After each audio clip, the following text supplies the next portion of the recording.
you're getting a really big following. It's coming along. Yeah, I just came back from touring Western Canada, and there's certainly a lot of excited readers out there, so it's great. They're so friendly, and they just really love John Cardinal, so it's great. I remember talking to you last time, and after the interview was over and switched off the mic, and I said, Cardinal's wife, please, will you just kill the bitch? Because I am really, I'm sorry, I'm sick and tired of her, Giles. And you laughed and said, I think you'll like the next book. Did I? I Yes. must have been already working on it. His wife has always been a difficult... Yeah, she suffers from bipolar disorder, and in the first book, we saw her so depressed she could barely talk, and she was in hospital. And we've learned in subsequent books that she was in and out of hospital so often that Cardinal basically had to bring up their daughter Kelly by himself, almost. And in the second book, we did get to see her in a normal phase, and in that book I think we learned why he stuck with her over the years, because she's a very warm, creative, compassionate, helpful, sweet human being when she's not either depressed or manic. And in the third book, Blackfly Season, she has a terrible manic episode, which is so bad Cardinal has to drop the investigation he's working on at the moment, drive down to Toronto and talk her down and eventually get her into hospital. And that book ends with her in very bad shape indeed. So it won't be a surprise to readers of the series that Catherine kills herself in chapter 1 of the new book. Having said that I wanted her to die, when she did, I felt guilty. I felt, Yeah, it's your fault. I blame you too. yeah. Cardinal doesn't find out where you live. That's right. Yeah, because he would come after me. Because he does that in the book. Because he can't accept that she killed herself, even though she was like suffering from bipolar disorder, which is a pretty... It's a lethal disease. Yeah. In that way. Yeah. People with bipolar disorder do kill themselves often.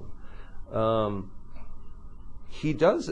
Wouldn't say he accepts it, but he doesn't question it at first in the book, because she doesn't. There is a note at the scene in her handwriting. He immediately recognizes it as her handwriting.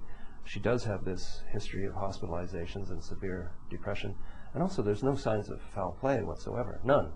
So his fellow detectives don't see any reason to call it anything other than suicide. The coroner doesn't, and neither does the pathologist. So the police close the case. There is no police case. So Cardinal doesn't suspect anything until he comes back from the funeral, and there's a sympathy card under his door, but the sympathy part has been crossed out, and a really, really nasty message has been pasted in over it.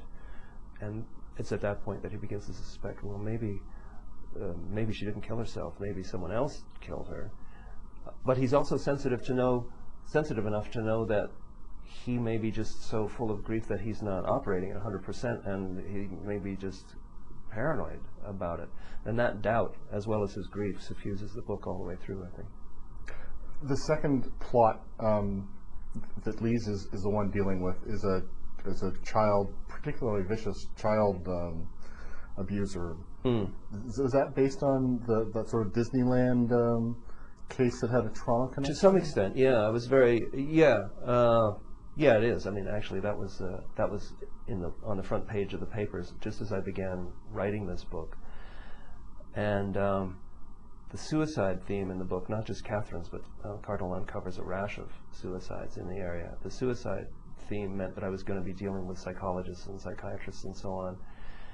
And when I realized that I could work in this child pornography story through the psychology, that made me want to do it. At first I thought, no, I better not include that because it will just clutter things up. But it was a good way for us to see more of Delorme, because Cardinal's grief is so strong that you couldn't spend the entire book with him. You need a break from it, So it's pretty intense. Yeah. So I wanted to have a lot of Delorme in this. So I wanted to give her an interesting case, and that was it. The Toronto Sex Crimes Unit doesn't know who this little girl is, but it appears that she lives in Algonquin Bay, and Delorme has to figure out from the backgrounds in the photographs what area that might be, and what schools, etc., and track her down before she's even more abused. the reader soon learns, long before Delorme does, that little girl is now a bit older and is in terrible anguish as a result of what happened to her, and they're really pulling for Delorme to find her before she hurts herself.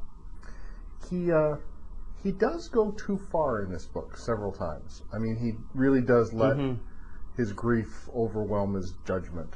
Yeah, it does. It does. I think that's realistic. I think we really do lose it when we're in the throes of any terrific emotion. We lose our sense of judgment, and if we're lucky, we have somebody we can bounce things off and who will say, no, you might not want to do that. And we know they have our best interests at heart and will think twice. But when you're alone,